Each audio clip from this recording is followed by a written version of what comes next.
You've mentioned a couple of times how you say things and think differently than others, and I want to read it. It'll take me just a minute here to read this paragraph and ask you to explain it further. This is deep in the book, and when I read it, it kind of popped out, and I wanted to ask you what you meant by all this.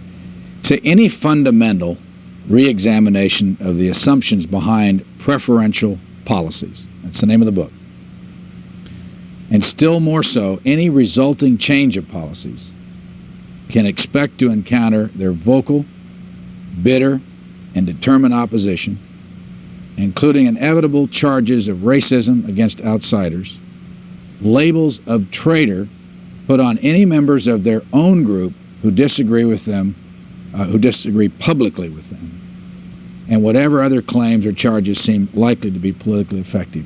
When you said labels of traitor put on any members of their own group who disagree publicly with them, were you talking about yourself? Only as one among many. Randall Kennedy up at Harvard did a very fine article in the Harvard Law Review last June, for which he was denounced as an academic minstrel and other things because he was out of step. I mean, people who raise their heads will set off a search and destroy mission because people have a lot at stake and they're sitting on a house of cards. They have many assumptions which simply cannot be examined carefully because those assumptions will collapse and they'll fall from a very high position to a very low position. And they are not about to tolerate people questioning what they're saying. Is there a way for you to put it in a nutshell about what people of, say, your own race say about you that they don't like what you say about wait. I think one of the ways that the organized noisemakers have succeeded is saying that what they're saying is what their race is saying. My race is not saying that about me. Those particular individuals who are a small minority themselves within the black community, who have a vested interest in many of these programs, they are saying that. But when I checked out of my hotel this morning, the black security guard came over and says, "Are you Sowell?" And I said, "Yes." And he shook my hand warmly, and he walked me the length of the corridor and talked about this and about that. And that's not at all an uncommon experience for me. So it's not Sowell versus blacks, it's the black intellectuals. And the black intellectuals are no more typical of the black population than white intellectuals are of the white population. But they have a very large vested interest in certain beliefs which underlie various programs from which they benefit enormously. And as I point out in the book, this is common around the world, that the elites benefit from preferential programs, even when those programs are in the name of the masses. The masses do not benefit. In the case of the current so-called Civil Rights Act, the masses are going to lose big if that law goes into effect. Why? Because employers will not want to hire as many blacks in the jobs for which most blacks will be applying, because those will not be jobs as rocket scientists or as doctors or any of those things. And therefore, they'll want to hold down percentages down there to what they can do in the higher ranks, which is going to be much less. And so you're sacrificing the working class blacks for the benefit of the professional elite. How do the intellectual elite, both white and black, get to the position that they do in this country that you disagree with? I mean, how do they have the influence they have? Well, no, but what's their, from what your discussions over the years, what's their thought process that gets them there? Is it emotion or is it fact? Emotion largely, but also a large amount of self-interest, increasingly self-interest. I think that if you went back, into the 60s, you'd find people with different views like Martin Luther King or Malcolm X. But I think that both those men believed in what they said. Whereas today, you have people who are simply professional hustlers. And again, this is not peculiar to blacks or peculiar to the United States or even peculiar to racial issues. That organizations typically, many movements are set off by idealistic people who want to promote some good for mankind or for some group. But as time goes by and as they succeed, they'll be followed by people who can use these things for their own self-interest. And that's been the history of regulatory agencies in the government. It's been the history of, I think, of religions, that the first Christians who were being persecuted by the Roman Empire were not in it, for what they could get, because all they were going to get is trouble. But once Christianity became the state religion, this became a very lucrative career for some people. And then you get an entirely different kind of person coming in at that point, and we can have an entirely different kind of movement. Let me, I've got it marked off here, and I know I can find it. I know you're going to know the stuff right off the top of your head, but when you got to education in the United States, you talked about affirmative action, and you came up with some statistics, and I wanted to ask you about. Well, I look for, here it is. You said that at the University of California at Berkeley, for example, where the entering freshman class has been described as, quote, wonderfully diverse, unquote, because the, quote, class closely reflects the actual ethnic distribution of California high school students. These are your words. More than 70% of black students fail to graduate. Yes. Why? Because they're mismatched with Berkeley. That is, the average black student at Berkeley is above the national average on test scores. It's just that the average white student is further above the national average, and the average Asian student further above than the white students. And so in that atmosphere, these students who have every qualification to succeed are artificially turned into failures. And the only beneficiary of that is the University of California at Berkeley. Because what they've effectively done is rented these bodies for window dressing for a few years. And then when they're through with them, they're put aside, and a new bunch of bodies are brought in. You told them that? Oh, yes. And what do they say to you? Oh, different things. I remember one fellow saying, "Oh, Tom, I'm just a little guy. I can't do anything about this," which, wonderful. But the people who really have the influence are not the people I've talked with. Those people know exactly what they're doing. There's another group, I guess, that benefits from this. You have an establishment there, a black studies establishment, who needs students to be in their classrooms, and these students serve those purposes. People who have political movements have people they can mobilize for those movements while those students are there. It's very much like what happens in athletics, that you have students who come in, as long as they can score touchdowns, the coach is happy. The fact that these students don't graduate is not the coach's problem. His problem is how to hold on to his six-figure salary and his job. And the students have to be sacrificed, then they are sacrificed. Let's take it first from the student standpoint. Of 312 black students entering Berkeley in 1987, all were admitted under affirmative action. You say that 70% of those failed to graduate. What would you tell those students to do under the circumstances, knowing that statistic? I would tell them what I've told students in general of all races to do, which is to go to schools that match your educational capabilities at the time. Because you need to be matched with a school. You shouldn't try to go to where the glitzy name is or what have you. Now, unfortunately, many of the minority students have such low income that they must go to wherever the money is. And the money is disproportionately at the kinds of schools that they will find very, very difficult to graduate from. All right, let's take it from the standpoint of the school. You're at the school and you want to do good. You say it doesn't work. What would you tell the school to do? To admit students on the basis of their qualifications. But what happens if they come up and statistically they have nothing close to the population? Well, they won't have anything at the top level. But we have more than 3,000 colleges and universities in this country. Every human being that's not severely mentally retarded is perfectly qualified to be at one of those institutions. I mean, there are institutions where if you can fill out the application form, you're qualified to do the work. And there are others where if you're not in the top 1 or 2%, your chances of making it are extremely slim. And it's precisely these second places that they want to send black students, that they don't send white students of the same level of ability. And it's not at all surprising that they run into the academic problems they do.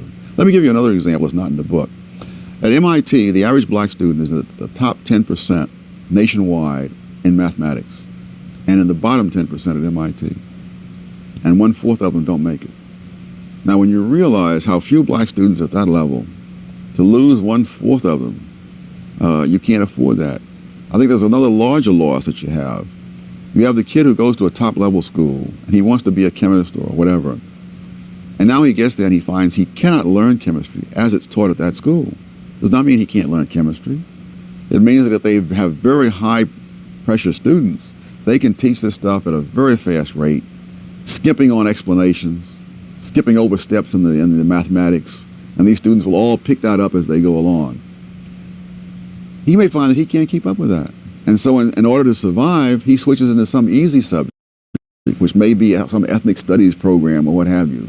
And so someone who could have gotten a first-rate education at a good college ends up getting a third-rate education at a top college, or ends up flunking out altogether. You know, when you read your books, that you've published, Economics and Politics of Race, Ethnic America, Markets and Minorities, Pink and Brown People. They have all have, not all of them, but a lot of them have race as the basis for what you're studying. When you think about and write about race, are you doing so approaching it intellectually or because you feel you have this as a mission, personally, to better your race? Well, I think both. A book like Civil Rights Rhetoric and Reality, I would never have written except for some practical purpose. That is, I had been through the subject before. I resisted throughout the 1960s all sorts of efforts to get me to write on race because I said, I'm not an expert on that. There are people who study this for all their lives and let them do it. And then I began to read some of the stuff they were writing, and I realized what nonsense it was. And I said, if this is what the professionals are doing, then we should try an amateur to do this. And once I got into it, I realized there were so many terrible things that the general public is simply unaware of. And there are so many bills of goods being sold to the public by people who personally gain from this stuff. I mean, when you sell a program, you become the program director, you become the consultant, you become all of that sort of thing. And I just needed to debunk some of that. And I think that's the reason I've written them. Then once I start to write them, I write them as I would approach any other subject intellectually. Does it make you mad when you see somebody, say, of a hard right-wing persuasion using you to further their own particular prejudices? Well, there are so few opportunities for my ideas to get into print that I don't have the luxury of doing that. But it would bother me. I haven't seen much of that, actually. I haven't seen much of that. Have you seen discrimination in your own life because of the views you take? Now, I would know about it. That whoever would discriminate against me would have the good sense to keep me from finding out. Well, let me re-ask it. Do you find that the media would ignore what you have to say because of the views you take? Have you ever sensed that? In this? Oh, sometimes, although it's not so much being ignored as being distorted beyond recognition.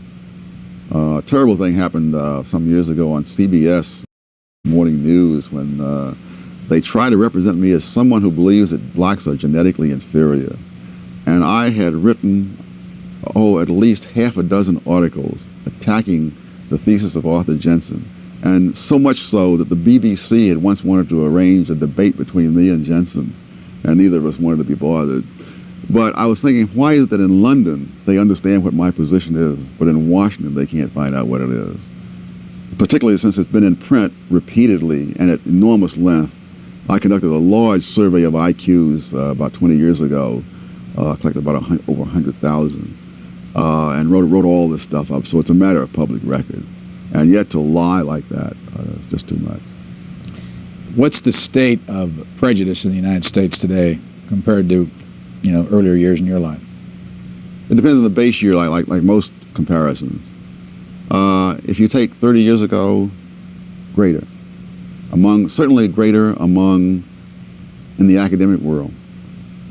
In the book that I wrote about colleges, I urged minority parents not to think that because they had a good experience on a particular college campus 30 years ago, that their children will have that good an experience today, because the racial tension is enormous on many campuses.